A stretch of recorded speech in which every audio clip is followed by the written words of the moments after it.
C'est un des loisirs préférés de ceux qui aiment les balades en forêt. La cueillette des champignons, c'est la saison, mais gare à ne pas ramasser et manger n'importe quoi, car les conséquences sur la santé peuvent parfois être dramatiques.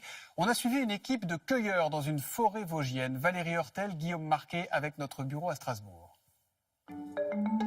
Tapis dans les sous-bois des Vosges, russules, chanterelles, hippolomentoufs. Lesquels sont comestibles? Les champignons, Jean-Pierre Hoxt les connaît par cœur. Et il nous met en garde, la nature est truffée de pièges. Ça pousse ensemble. D'une part, une chanterelle d'automne comestible. Et ici, on a un autre champignon qui a la même couleur de chapeau, mais il a une différence, il a un petit mamelon, mais il n'est pas toujours aussi visible. Et quand on les retourne, on voit que ce n'est pas du tout la même chose. Et là, vous avez un cortinaire toxique. Cueillette instructive. Ce jour-là, nous nous joignons à la Il y balade. en a encore, là, regarde. Joli, celui-là. Oui. Une belle amanite. 5000 espèces de champignons, rien que dans cette forêt du Bas-Rhin. De voir des photos et les explications, c'est une chose, mais d'aller les cueillir et de les voir vraiment, c'est un peu plus parlant. Et si on ne les connaît pas, la règle d'or, c'est la prudence.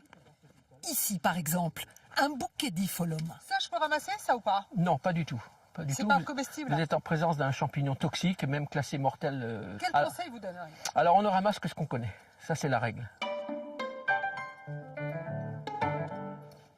Un peu plus loin, sous les sapins, un tapis de chanterelles. Il y en a de toutes les couleurs. Extraordinaire. Alors, qu'est-ce qu'on se dit dans ces cas-là? Ben, on se dit qu'il faut cueillir, couper, profiter. Après 2 heures dans les bois, fin de la récolte.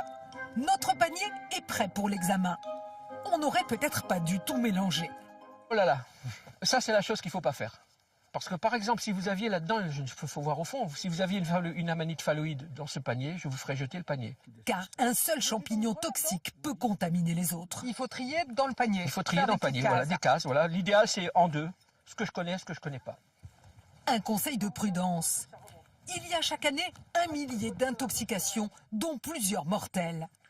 Alors, au moindre doute, on apporte son panier au pharmacien. Et là, on peut avoir des surprises. Ça, c'est pas bon. Ça, c'est pas bon. Pas comestible. Ça, pas comestible. En fin de compte, il n'y a pas grand-chose de comestible. Même comestibles, les champignons sauvages consommés en trop grande quantité peuvent nous rendre malades.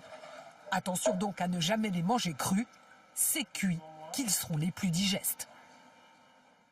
Et attention aussi, en cas d'intoxication aux champignons, il est impératif de contacter rapidement le centre antipoison de votre région ou d'appeler le SAMU, autrement dit le 15.